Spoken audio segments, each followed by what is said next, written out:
Hello everyone, welcome back. My name is Shivam और आज की वीडियो में हम पढ़ने वाले हैं लैंड फॉर्म्स ऑफ इंडिया, जो कि KVSPRT टीयर 2 के अंदर EVS का एक टॉपिक है।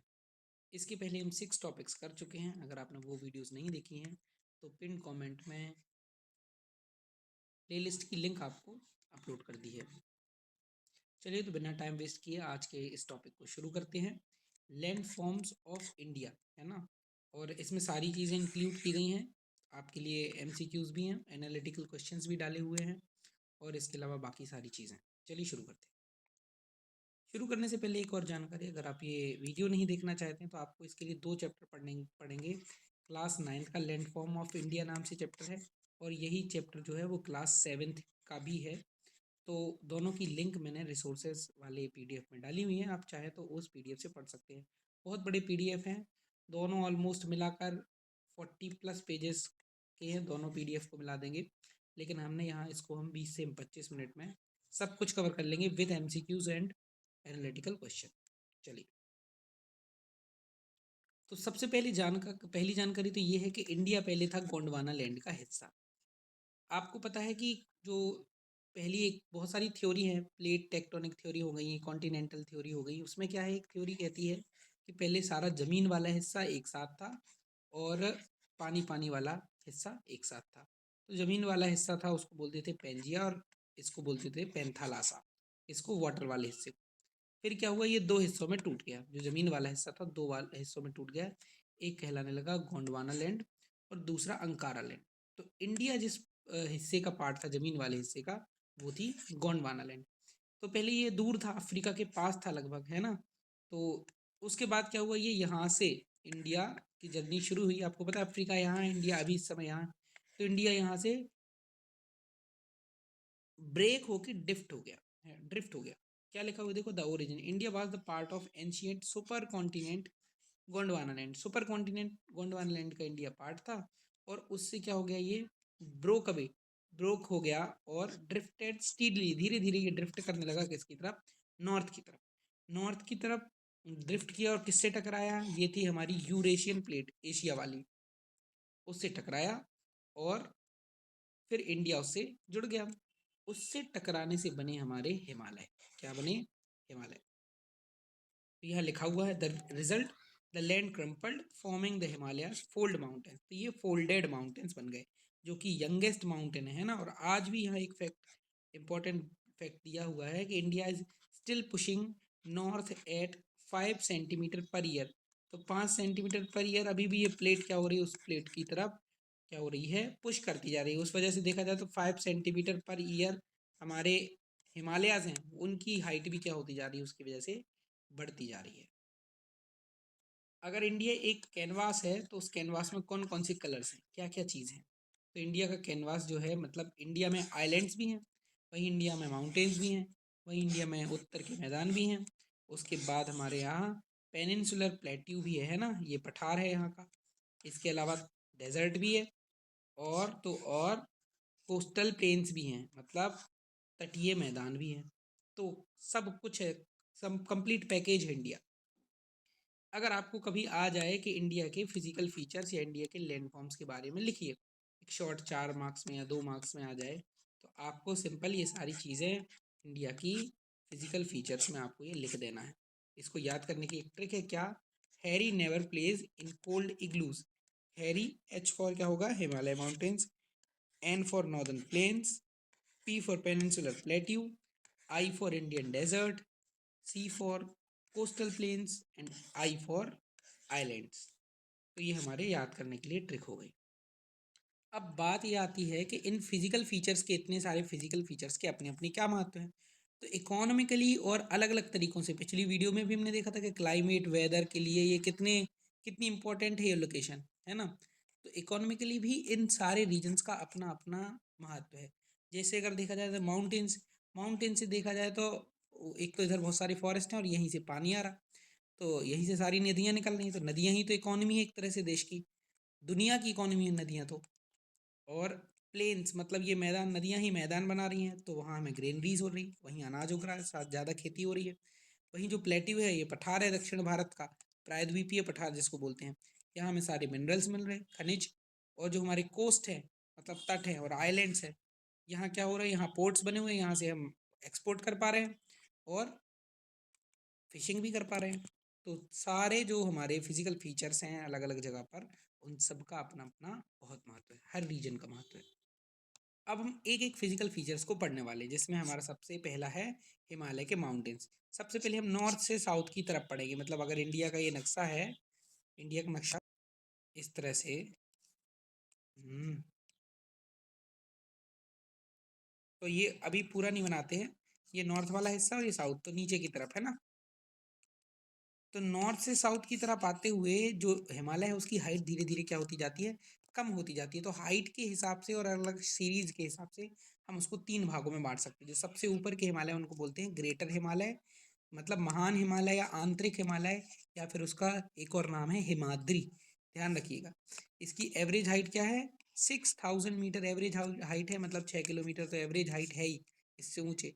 इसकी कोर ग्रेनाइट से बनी है, ये बड़े एसिमेट्रिकल है और पेरेनियली स्नो बाउंड, मतलब हमेशा बर्फ से ढके रहते। पेरेनियली मतलब सदाबहार। इस इधर एवरेस्ट, कंचनजंगा, ये सारी चोटियाँ इस हिमाद्री के या ग्रेटर हिमालय के अंडर आती हैं। फिर थोड़ा सा और आते हैं, नीचे आते हैं, तो थोड़ी सी हिमालय की हाइट कम होती जाती है।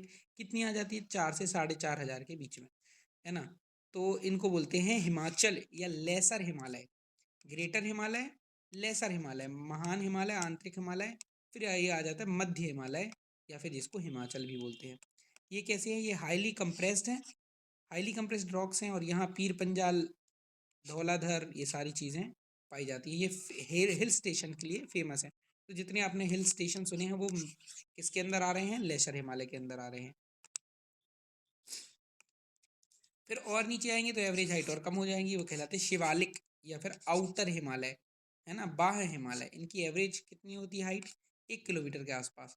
और ये unconsolidated river sediments prone to landslides, मतलब यहाँ लैंडस्लाइड बहुत होती हैं, और जो ऊपर से तेज धार वाली नदियाँ उतरती हैं तो यहाँ सेडिमेंट क्या कर देती हैं, बहा देती हैं।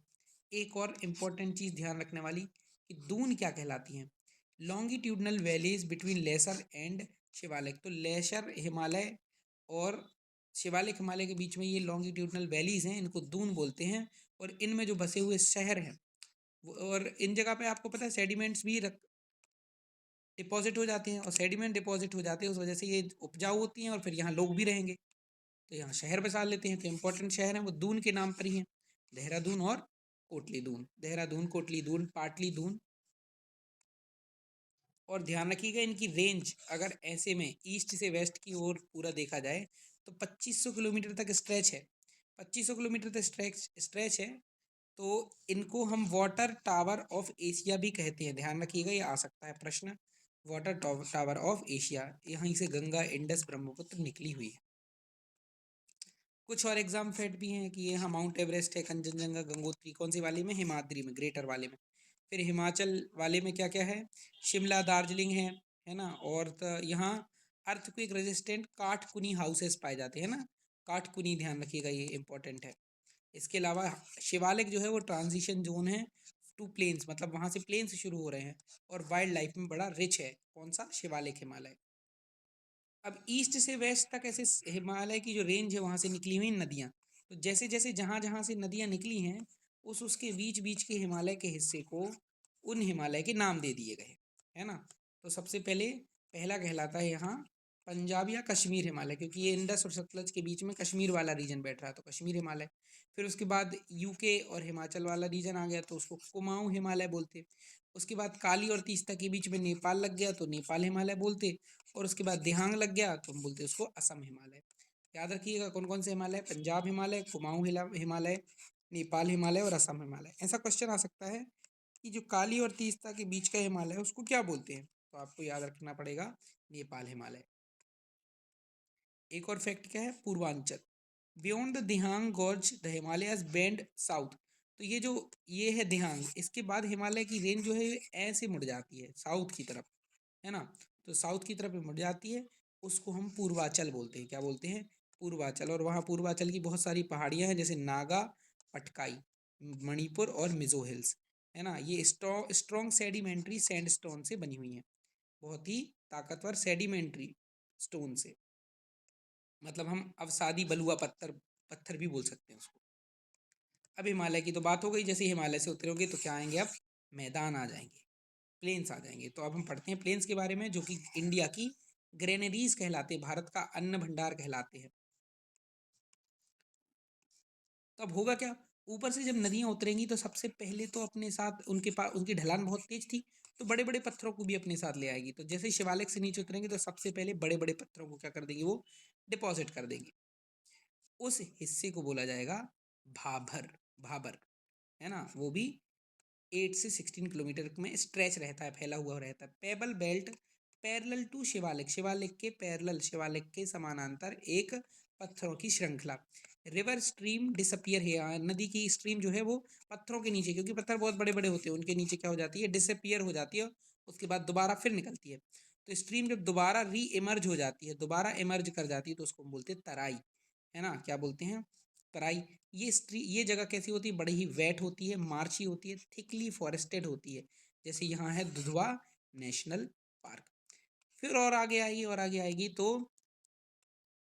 तो क्या होगा, तो पुराने डिपॉजिट्स को छोड़ देगी। ओल्ड एल्यूवियम मतलब पुराने डिपॉजिट्स है ना नदी के, तो पुराने डिपॉजिट जो कि टेरेस लाइक फीचर बनाते हैं, टेरेस लाइक स्ट्रक्चर बनाते हैं, इसको बोलते हैं हम भांगर। क्या बोलते हैं, भांगर, और या बांगर, हिंदी में तो बांगर बोलते हैं, बांगर। और इसके बाद क्या होते हैं, नए डिपॉजिट आते हैं, उसको हम बोलते हैं खादर। Newer younger deposit renewed annually, ये हर साल रिन्यू हो जाते हैं, इनमें हर बार बारिश का पानी भर जाता है तो हर बार नए डिपॉजिट हो जाते हैं। ये हाईली फर्टाइल होते हैं और आइडियल होते हैं फॉर इंटेंसिव एग्रीकल्चर, मतलब सघन खेती की जा सकती है इस हिस्से में। तो पहले आता है भाबर, फिर तराई, फिर बांगर, फिर खादर। इसको याद करने के लिए आप ये ट्रिक याद कर सकते हैं, boys throw big kites, boys throw big kites, या फिर big trees bring knowledge, big trees bring knowledge. जैसे आपको याद करना हो, दो में से किसी एक ट्रिक से याद कर सकते हैं। और भी क्या लिखा हुआ, जो एग्जामिनर्स होते हैं अक्सर ये पूछते हैं, बागर और खादर के बीच में अंतर बताइए। तो ध्यान रखिएगा कि ओल्ड या कंकड़ से बना है बांगर, और नई और फर्टाइल भूमि से बना है खादर। बिल्कुल क्वेश्चन आने का चांस बनता से। अब आते हैं पेनिनसुलर प्लेट्यू पर, मतलब प्रायद्वीपीय पठारिये वाले हिस्से पर। ये कैसे बना, ये भी गोंडवाना लैंड्स के टूटने से ही बना है ना। Compose of old crystalline igneous and metamorphic rocks, तो ये अग्नीय चट्टानों से बना है और कायांतरित या रूपांतरित चट्टानों से मिलकर बना है। इसको दो हिस्सों में बांट सकते हैं, एक तो ये नर्मदा नदी वाला हिस्सा हो गया, और दूसरा हो गया डेक्कन प्लेट्यू, दक्कन का पठार। सबसे पहला क्या है, सेंट्रल हाईलैंड्स या मध्य की उच्च भूमि। मध्य की उच्च भूमि है ये इस वाले हिस्से पर, है ना, मध्य प्रदेश के ये वाले हिस्से पर, ये मध्य की उच्च भूमि कहलाती है। तो सेंट्रल हाईलैंड्स में क्या है, मालवा का पठार, यही मालवा का पठार, बिल्कुल यही जगह है। Bounded by Vindhyas and Aravallis, जो कि अरावली और विंध्याचली से घिरा हुआ है ना। स्लोप्स साउथ वेस्ट की तरफ इसका स्लोप है, साउथ वेस्ट इस तरफ इसका क्या है, स्लोप है, इसका ढाल है। टू नॉर्थ ईस्ट, उससे नॉर्थ ईस्ट की तरफ, और हाँ कुछ कुछ स्लोप इस तरफ भी गया है ना, नॉर्थ ईस्ट की तरफ।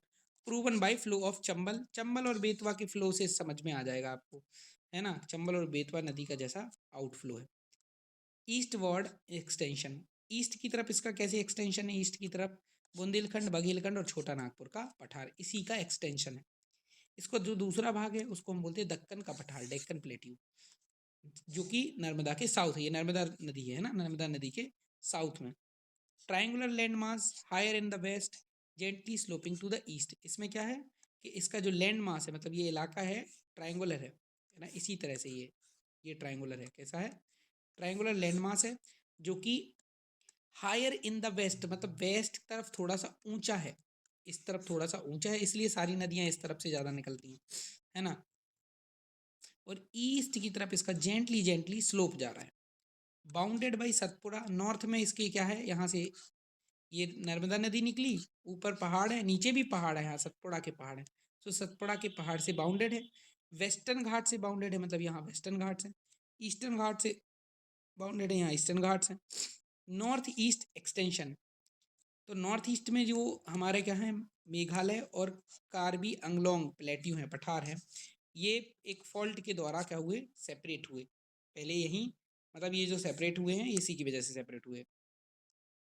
इसको और ज़्यादा डिटेल में पढ़ने की जरूरत नहीं है, बस इतना आपको पता होना चाहिए कि जो पेनिनसुलर प्लेट्यू है वो दो भागों में बटा है। एक नर्मदा वाला सेंट्रल हाईलैंड कहलाता है, दूसरा डेक्कन प्लेट्यू कहलाता है ना। और डेक्कन प्लेट्यू वाले में आपको ये पता होना चाहिए कि ईस्टर्न वेस्टर्न घाट आते हैं, ऊपर वाले में ये पता होना चाहिए कि विंध्य और अरावली आते हैं और मालवा का पठार आता है। अब थोड़ा उसके अंदर जो वेस्टर्न ईस्टर्न घाट आते हैं, वेस्टर्न ईस्टर्न घाट का हम क्या कर लेते हैं, कंपैरिजन पढ़ लेते हैं। जो वेस्टर्न घाट है मतलब जो वेस्ट की तरफ है ये वाले, ये कैसे हैं, कॉन्टिन्यूस हैं, क्रॉस वाई पास है, मतलब इनको क्रॉस करना है तो बीच बीच में जो पास बने हुए हैं, दर्रे बने हुए हैं, मतलब गैप बने हुए हैं, वहीं वहीं से बस पास कर पाओगे और नहीं कर पाओगे। ईस्टर्न घाट्स कैसे हैं, डिसकंटिन्यूस हैं, इरेगुलर हैं, डाइसेक्टेड बाय रिवर, रिवर उनको डाइसेक्ट कर रही है, पता चला डिसकंटिन्यूस है ना, फिर पहाड़ी रेंज है, फिर इतनी जगह में कुछ नहीं है, फिर यहाँ पहाड़ है, इस तरह से। इसके अलावा एलिवेशन, एलिवेशन भी यहाँ का थोड़ा सा ज़्यादा है, 900 से 1600 मीटर, मतलब 1.5 किलोमीटर के आसपास, और इसका एलिवेशन थोड़ा सा कम है, 600 मीटर ही है एवरेज। फिर यहाँ की हाईएस्ट पीक जो है वो अनाई मुड़ी है, 2695, मोस्ट इंपॉर्टेंट। और यहाँ की जो है ईस्टर्न घाट की वो है महेंद्रगिरी, 1501 मीटर। स्लोप या ड्रेनेज, वेस्टर्न स्लोप है और फॉर्म्स एस्चुरीज एंड वाटरफॉल्स, है ना, जोग फॉल्स। मतलब वेस्टर्न घाट में जो ये पहाड़ है इनका जो वेस्टर्न स्लोप है वो कैसा है, वो स्टीप है, तो वहाँ क्या बनाती हैं वो लोग, एस्चुरी बनाती हैं, ठीक है, डेल्टा नहीं बनाती वहाँ की नदियाँ। स्टीप मतलब थोड़ा सा ऐसा सीधा सीधा, ज़्यादा खड़ा हुआ, है ना, तो उसकी वजह से क्या होगा, वाटरफॉल्स बनती है और एस्चुरीज बनती हैं। लेकिन यहाँ का जो ईस्टर्न स्लोप है वो जेंटल है, जेंटल का मतलब है सीधा खड़ा हुआ स्लोप नहीं है, ऐसा बिल्कुल आराम से उतर रही है नदी, है ना, जेंटली उतर रही है। उसकी वजह से क्या होगी, नदी फैलेगी फैलेगी, और जो नदी अपने साथ डिपॉजिट लाएगी वो बीच बीच में जमा हो जाएगा, तो नदी की बहुत सारी धाराएं बट जाएंगी, बहुत सारी धाराएं बट जाएंगी, तो फिर नदी एस्चुरी नहीं बनाएगी, क्या बनाएगी, डेल्टा बनाएगी, जैसे गोदावरी का डेल्टा, कृष्णा का डेल्टा और कावेरी का डेल्टा। अब आते हैं अगले, जो हमारा फिजिकल फीचर है वो है Indian deserts and coastal plains, जिसमें इंडियन डेजर्ट में पहला अपना एकमात्र डेजर्ट ही है जो हॉट डेजर्ट में आता है, वो है Thar desert. Undulating sandy plains, arid climate, यहाँ की क्लाइमेट बड़ी क्या है, एरिड है, और यहाँ 150 mm रेंज से भी कम होती है हर वर्ष। 150 mm मतलब 15 सेंटीमीटर से भी कम बारिश। यहाँ की फीचर क्या है, परचांस क्रिसेंट शेप्ड सैंड ड्यून्स, है ना, ये इसको बरचान बोलते हैं, सैंड ड्यून्स को। और यह एकमात्र बड़ी नदी है वो है लूनी नदी। तो बरचान शब्द याद रखिएगा कि वो सैंड दून, रेत के टीले, वो क्या हैं, हमारे बरचांस कहलाते हैं, जो कि थार डेजर्ट में पाए जाते हैं, और वहाँ लूनी नदी पाई जाती है। इसके अलावा आपको पता है कि जो हमारा यहाँ ये वाला हिस्सा है, ये वाले हिस्से में वेस्टर्न घाट, ये वाले हिस्से में ईस्टर्न घाट होते हैं। तो अब यहाँ आपको पता है समंदर है, तो ये ईस्ट कोस्ट कहलाते हैं और ये वेस्ट कोस्ट।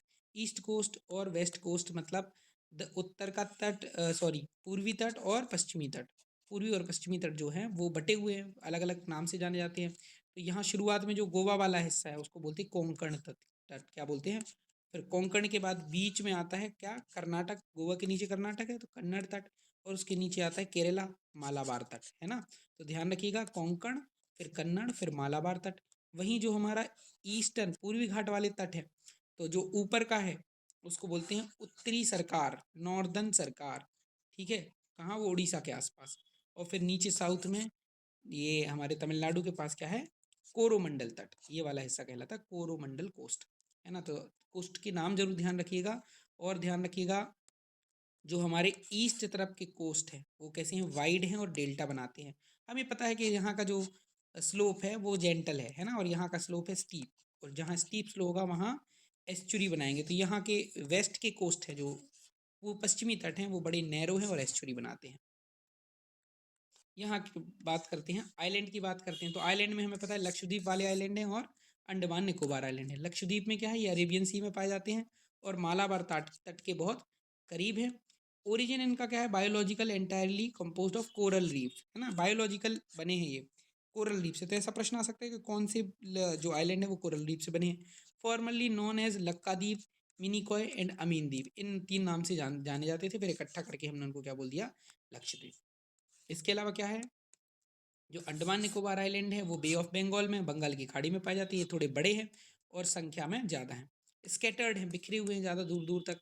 और इनका ओरिजिन है जियोलॉजिकल, मतलब ये बायोलॉजिकल है और ये जियोलॉजिकल है। Elevated portions of submarine mountains, जो पानी के अंदर डूबे हुए समंदर हैं उनके एलिवेटेड पोर्शन है, मतलब जो पानी से बाहर निकला हुआ हिस्सा है वो, है ना। किसकी वजह से? वो टेक्टोनिक एक्टिविटीज़ के कारण, या वोल्केनिक मतलब नीचे क्या आया होगा, ज्वालामुखी आया होगा, उसकी वजह से बने होंगे ये। और यहाँ बड़ा ही थिक फॉरेस्ट कवर है, बहुत ही घने जंगल हैं। इक्वेटोरियल क्लाइमेट है ना। इक्वेटोरियल क्लाइमेट मतलब वही इक्वेटर वाली उष्ण कटिबंधीय, है ना। तो अब यहाँ ध्यान रखने वाली बात क्या है? ध्यान रखने वाली बात ये है कि दोनों ग्रुप्स की इमेंस बायोडाइवर्सिटी, मतलब जैव विविधता वहाँ बहुत ज़्यादा है, लेकिन उनका जो ओरिजिन है वो फंडामेंटली बहुत डिफरेंट है। एक बायोलॉजिकल ओरिजिन है तो किसी का जियोलॉजिकल। किसका जियोलॉजिकल है? अंडमान निकोबार का। बायोलॉजिकल किसका है? हमारे लक्षद्वीप का। और यहाँ एक और बात ध्यान रखने वाली है, जो हमारा बैरन आइलैंड है, जो कि कहाँ है? अंडमान निकोबार के अंडर आता है।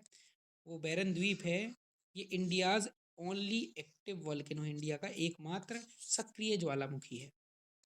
अब थोड़ा सा और समझने के लिए बात, क्या है समझने के लिए बात?